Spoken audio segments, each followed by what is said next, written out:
가망성이 없어도 은혜만 임하면 된다. 가망성이 없어도 은혜만 임하면 된다라는 제목으로 하나님 말씀 증거하도록 하겠습니다.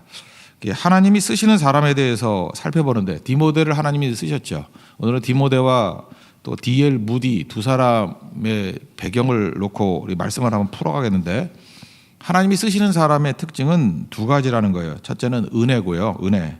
그러니까 은혜를 아는 자를 쓰셔요. 은혜를 아는 것. 또 하나는 주는 법을 아는 자. 이 두 가지입니다. 그러니까 은혜를 알 때부터 쓰임 받기 시작하고요. 그 다음에 주는 법을 알기 시작할 때부터 폭발적으로 쓰임 받기 시작한다는 것입니다. 그렇다면 우리도 하나님의 은혜를 아는 자가 되어야 될 것이고 주는 법을 아는 자가 되어야 된다는 것입니다. 첫 번째는 이제 은혜를 아는 자인데 가망성이 없어 보이는 사람들입니다. 그러나 은혜가 임하면 다 쓰임 받게 되더라는 거예요. 디모데에 대해서 잠깐 살펴보면요, 겉으로 얼핏 보면 가능성이 없어 보이는 사람입니다. 일단 혈통적으로 볼 때 아버지는 헬라인이었고 어머니가 유대인이었습니다. 이거 이스라엘 사람들 관점에서 볼 때 그리 좋은 혈통 아니에요. 그리고 성격적으로도 유약한 성격이었던 것 같습니다. 4절 보니까 내 눈물을 생각하여, 이게 뭐 감동의 눈물 그런 것보다는 유약하다, 뭐 그런 접근인 것 같습니다. 그리고 태도도 머뭇거리는 태도였습니다. 그러니까 7절을 보니까 하나님이 우리에게 주신 것은 두려워하는 마음이 아니요. 그러니까 두려워하는 마음이 있었기 때문에 이거를 언급하지 않았겠습니까? 두려워하는 마음이 있었다는 것입니다. 8절을 보니까 또 사도 바울은 부끄러워했어요. 나를 부끄러워하지 말고 복음과 함께 고난을 받으라. 이 권면이 있을 정도로 여러 부분에 있어서 부족한 사람이었고, 그러니까 우리가 보통 이렇게 척 보면은 가망성이 없어 그러는 사람이었다라는 것입니다. D.L. 무디도 마찬가지예요.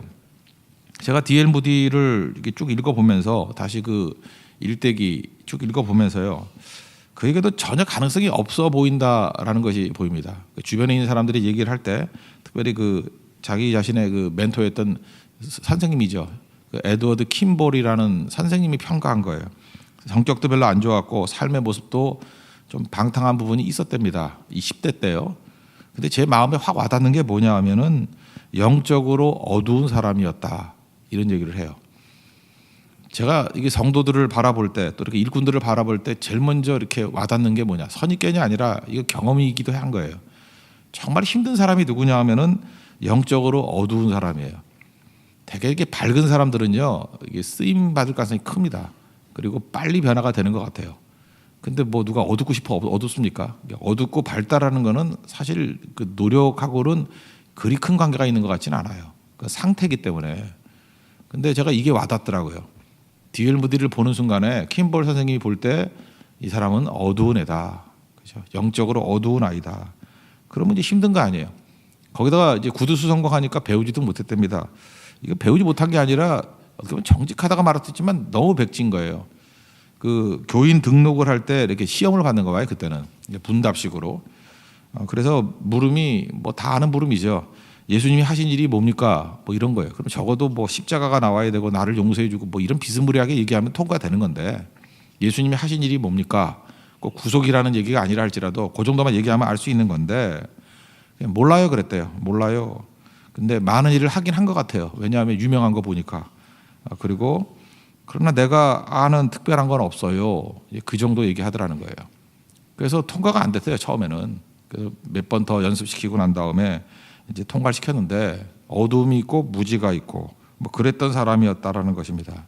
그래서 많은 사람들이 이 절망감을 느꼈던 것 같아요. 근데 하나님이 그런 어두운 무디도 변화시키잖아요. 그 사람으로서는 할 수 없으나 하나님으로서는 다 하실 수 있느니라. 이게 하나님이 하시는 능력이라는 것입니다. 은혜가 임하니까 되더라는 거예요. 고린도후서 12장 9절 보니까 내 은혜가 내게 족하다 그러잖아요. 하나님의 은혜가 임해서 되지 않을 일은 하나도 없다는 것입니다. 우리 인생도 마찬가지예요. 우리가 바라볼 때 인간은 항상 인간의 한계가 있으니까 그 눈으로 보잖아요. 가망성 없어, 소망 없어, 끝났어. 근데 우리가 잊지 말아야 될 게 뭐냐면 하나님의 임재, 하나님의 도우심, 그 은혜거든요. 은혜가 임하면 안 될 일이 없다라는 거예요. 그 D.L. 무디에게 임했던 가장 큰 은혜는 두 가지예요. 선생님의 은혜고 또 하나는 어머니의 은혜예요. 하나님께서 이렇게 값없이 주시는 특별한 은혜가 있어요. 그 선생님인데 에드워드 킴볼이라는 선생님인데, 이 선생님이 참 친절하게 이렇게 절망 안 하고 이게 포기 안 하고 가르쳤던 것 같아요. 그래서 우리 가운데도 이렇게 교회 안에 이렇게 문제되는 사람이 있으면 한 90%는 포기하거든요. 저거 변화되나? 저거 끝나야지. 근데 하나님께서 특별히 이게 킴벌 선생님 같이 이 애정을 주는 사람이 있으면요, 포기 안 하는 그 사람 때문에 살아나는 거예요. 반드시 있거든요. 그게 자기의 사명이라고요. 포기 안 합니다. 기도하고 하나님의 은혜를 구해요. 처음에 요한복음 가지고 성경 공부를 하려고 그랬더니 요한복음을 못 찾더라는 거예요. 요한복음이 어딘지 몰라서. 그럴 때 어떻게 하면 되죠? 그것도 못 찾아 그러지 말고 노래 가르쳐줬대. 노래. 그 노래 멜로디 보니까 제가 어렸을 때 배웠던 멜로디가 똑같았어요. 신약 성경 순서예요. 저는 어렸을 때 제가 보니까 이게 무디 노래 이거였더라고. 마테마가 누가 요한 사도 로마서 고린도 전후 갈라디아 에베소 빌립보 골로새 데살로니가 전후 디모데 전후 디도 빌레몬 히브리 야고보서 요한 1, 2, 3 유다 요한 1, 2, 3 유다 요한계시록 뭐 알아요 이거 갑자기 부르려니까 안 되네. 네, 이렇게 불러서 노래 가르쳐줬다는 거 노래. 그러니까 뭐 순서 다 외우는 거죠. 구약성경 창세기 출애굽기 레위기 민수기 신명기 여호수아 이렇게 쭉 외우는 거. 사실 그 주일학교 나온 사람들은 다 알 것 같은데 이거 다 아는 거 아니거든요. 아는 척 하는 거지. 그래서 차근차근 가르쳐줬다는 거예요. 그랬더니 순수하니까 찾기도 편하고 그 다음부터 이 변화의 역사가 나타나기 시작하더라는 것입니다. 그리고 기도해주고. 그래서 에드워드 킴볼 선생님 때문에 하나님 만난 케이스예요. 이 은혜죠. 그래서 만남의 은혜가 있다는 거예요. 만남의 은혜. 또 하나는 어머니인데 자녀가 9명이었습니다. 어머니가 그 베시 홀튼이라는 분이거든요. 베시 홀튼. 어머니가 베시 홀튼인데 아버지가 돌아가셨어요. 아이를 9명이나 놔두고. 그러니까 얼마나 어려움이 있었겠습니까? 밀려오는 슬픔. 아마 뭐 사랑하는 남편을 잃었기 때문에 그것도 있겠지만 이게 경제적으로도 어려웠던 것 같아요. 그래서 어머니가 항상 붙드는 메시지가 뭐였냐면 고아와 과부를 돌보시는 하나님. 기도할 때마다 나오는 얘기였대요. 그래서 이 무디 생각에 어머니 기도는 첫 마디가 그거구나. 고아와 과부를 돌보시는 하나님. 그러면서 기도하더라는 거예요. 너무 가난하니까 9명의 아이들 다 키울 수가 없었대요. 그래서 빚이 많아서 양자로 보내야 되는 상황이 놓였는데 양자로 안 보낸 이유가 딱 하나더래요. 신앙교육을 못 시킬까 봐. 양자로 보내면 어떤 가정에 갈지 모르니까 신앙교육만은 내가 시키겠다. 집이 가난해서 책이 딱 2권밖에 없었대요. 한 권은 성경책, 한 권은 경건서적. 근데 그 경건서적이 뭔지 밝혀진 게 없어요. 그 알려지면 많이 읽었을 건데 딱 2권이래요. 경건서적 한 권, 성경책 한 권. 밤마다 아이들 앉혀놓고 9명이니까 할 만하겠죠. 많으니까 선생님 같잖아요, 그죠? 9명 앉혀놓고 성경 읽어주고 그 다음에 경건서적 읽어주고. 그래서 경건서적 다 외웠대요. 책 한 권 갖고 반복해서 읽으니까.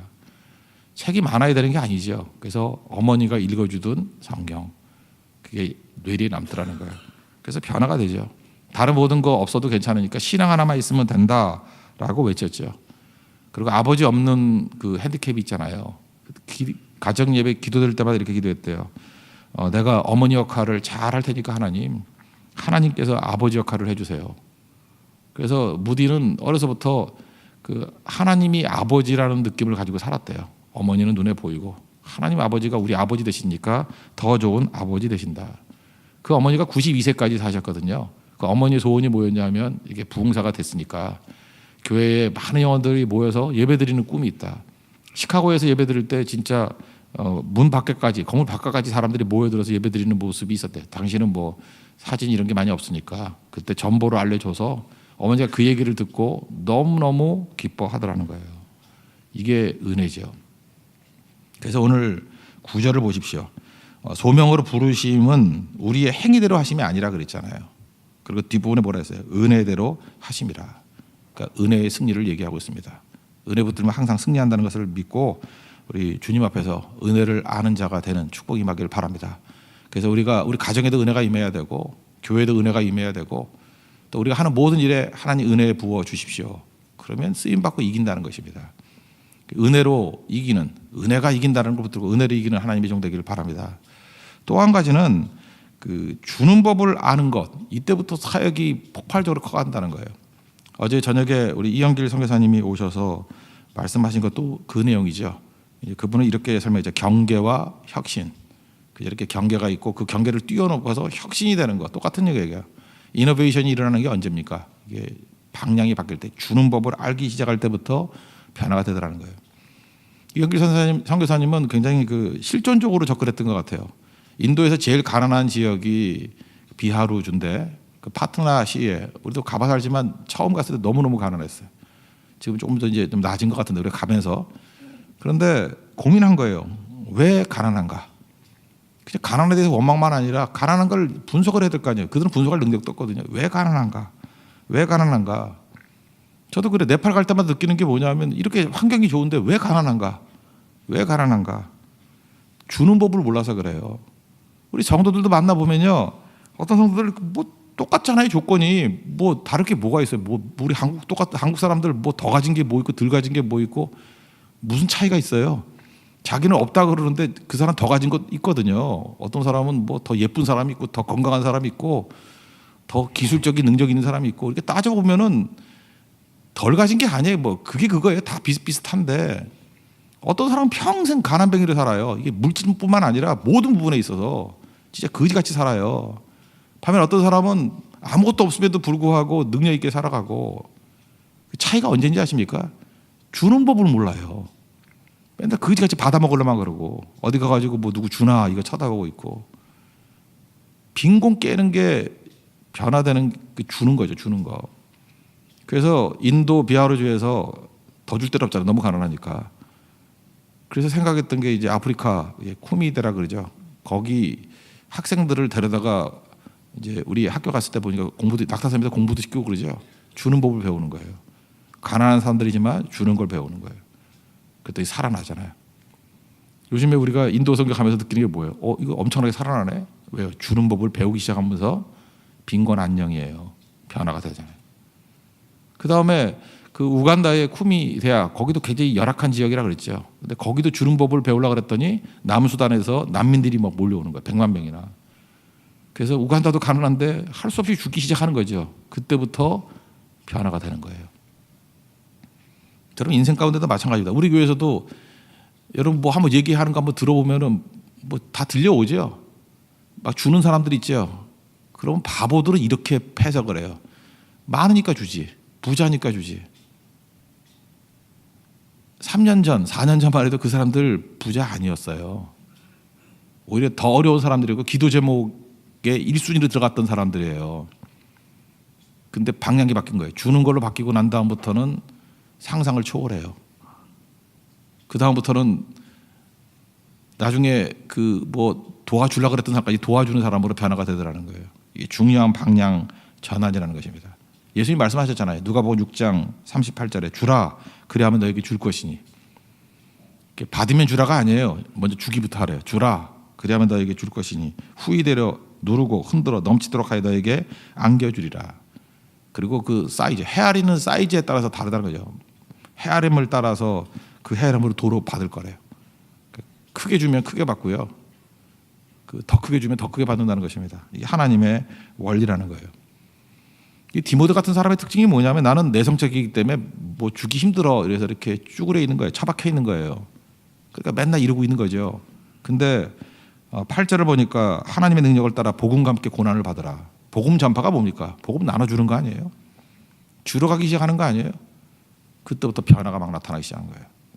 무디가 언제 변화가 됐냐면요. 무디 변화의 그 획기적인 그 전환기를 이루는 게 뭐냐면 어린이 전도 활동이에요. 이거 본따 가지고 어린이 전도협회 같은 거 생겼죠. 내가 이제 받기만 해서는 안 되고 어린이들을 전도해야 되겠다. 그래서 무디가 주기 시작했어요. 방향이. 주기 시작하니까 그 인생이 구두수성공에서 완전히 뒤바뀌어 버리는 거예요. 아이들이 몇 명이 오기 시작하고 나중에는 수십 명이 오기 시작하고 나중에 수백 명, 수천 명이 오기 시작했습니다. 그래서 어마어마한 일들이 벌어지게 되더라는 것입니다. 그래서 변화가 나타났다는 거예요. 그리고 하나님 앞에서 꼭 가져야 될 것들이 바로 이거예요. 주는 거, 복음 주는 거. 그때부터 능력의 역사가 나타나기 시작한다는 것입니다. 그때에 이 무디가 했던 설교 가운데 가장 많은 설교 본문이 누가복음 19장이에요. 삭개오 이야기. 그래서 핵심이 이거였어요. 무디도 이걸 본 거예요. 삭개오가 예수님 만나고 난 다음에 변화되었다. 변화됐을 때 첫 번째 한 게 뭐냐 하면은 주는 거였다는 거예요. 누가복음 19장 8절 보니까 내 소유의 절반을 가난한 자들에게 주겠사오며, 그죠? 속여 빼앗은 것이 있으면 네 갑절을 주겠다. 주는 자로 변화가 됐다는 거예요. 그때부터 능력 역사가 나타나기 시작했다는 거죠. 우리도 이렇게 주는 자가 되야 된다는 것입니다. 그리고 또 한 가지는 즉각적인 회개예요. 그래서 점진적인 회개가 아닙니다. 이 무디의 메시지가도 중요한 건 즉각적인 회개예요. 그래서 에베소 4장 28절을 설명하면서 도둑질하는 자는 다시 도둑질하지 말고 돌이켜 가난한 자들에게 구제할 수 있도록 자기 손으로 수고하여 선한 일을 하면서 주라고. 여기도 주란 얘기가 나오죠. 주는 거예요. 근데 즉각하는 거야. 다시는 죄를 짓지 말고, 다시는 도둑질하지 말고. 그러면서 무디가 예를 들었어요. 여기 이제 1,000불이라고 나왔는데 그냥 우리 100만 원이라고 합시다. 어떤 사람이 회사에서 한 달에 100만 원씩 훔쳤어요. 뭐 이렇게 카운터 보면 그럴 수 있죠. 100만 원씩 훔쳤어요. 그러면은 두 번째 달에는 예수를 믿었으니까 90만 원 훔치고, 그 다음 달에는 80만 원 훔치고, 그 다음 달에 70만 원 훔치는 것이 바른 길이다. 이렇게 말할 수 있냐는 거예요. 아니죠. 예수님 알았으면은 끊어야죠. 즉각적으로. 그게 중요하다는 거죠. 즉각 끊으라는 거예요. 그거죠. 그 다음에 누구를 욕하는 사람이 있습니다. 내가 옛날에는 하루에 10번씩 욕을 했는데 이제는 은혜 받았으니까 하루에 8번만 욕을 하고 7번 욕을 하고, 그게 말이 되냐는 거예요. 즉각적으로 끊으라. 그래서 이거는 많이 알려진 얘기일 겁니다. 무디가 이런 얘기를 했어요. 자기가 과거에 회개하기 이전에는 십자가를 향해서 일을 했대요. 십자가를 향해서 일을 했대요. 근데 회개한 이후로부터는 십자가로부터 일을 한대요. 십자가로부터 일을 한대요. 이게 무슨 얘기예요? 십자가의 능력을 받아서 일을 한다는 거죠. 십자가를 향해서 능력 받으려고 일하는 게 아니라 십자가로부터 일을 한다는 거예요. 그게 towards the cross가 아니라 from the cross라는 거예요. 십자가로부터 시작한다라는 거예요. 또 그다음 이런 얘기를 합니다. 회개 이후에는 전에는 구원받기 위해서 일을 했다는 거예요. 구원받기 위해서. 근데 이제는 to be saved가 아니라 구원받았기 때문에 일을 한대요. Because I was saved. 내가 구원받았기 때문에 일을 한대요. 다르죠. 그러니까 무슨 얘기예요? 십자가의 능력으로부터 시작하고 자녀의 특권을 가지고 시작하는 거예요. 그게 힘차죠. 근데 이게 비리비리되는 사람의 특징이 뭐냐면 항상 자기가 부족하다고 생각해서 십자가를 향하여. 그러니까 맨날 십자가 이거만 외치는데 자기 있는 상태는 죄악의 상태예요. 그리고 구원을 위해서 일을 해요. 그게 율법주의자들 아니에요. 뭐 이거 해야지 구원받고, 뭐 헌금해야 구원받고, 뭐 해야 구원받고. 이미 구원받았어요. 구원에서부터 시작하는 거예요. 구원에서부터. 그러니까 자녀의 권세를 가지고 일을 하는 거죠. 강력한 거죠. 그래서 무디로부터 회심했던 사람들은 강력했습니다. 변화와 즉시 하나님 앞에 쓰임받는 인물이 되더라는 거예요. 그래서 하나님 앞에서 이런 능력이 종들되는 은혜 역사가 있길 바랍니다. 두 가지, 디모데, 무디를 통해서 알 수 있는 게 뭐냐? 하나님께 쓰임받는 사람들은 은혜를 아는 사람이었고 주는 법을 알아야 됩니다. 은혜 아는 것이 시작이라 그러면 주는 것은 혁신이에요. 이노베이션이 일어나는 능력이라는 거예요. 우리 두 가지를 알아서 승리할 수 있는 하나님의 종 되기를 축원합니다. 모두 다 자리에서 일어나겠습니다. 309장 찬송하겠습니다. 은혜에 관한 찬양하죠. 309장.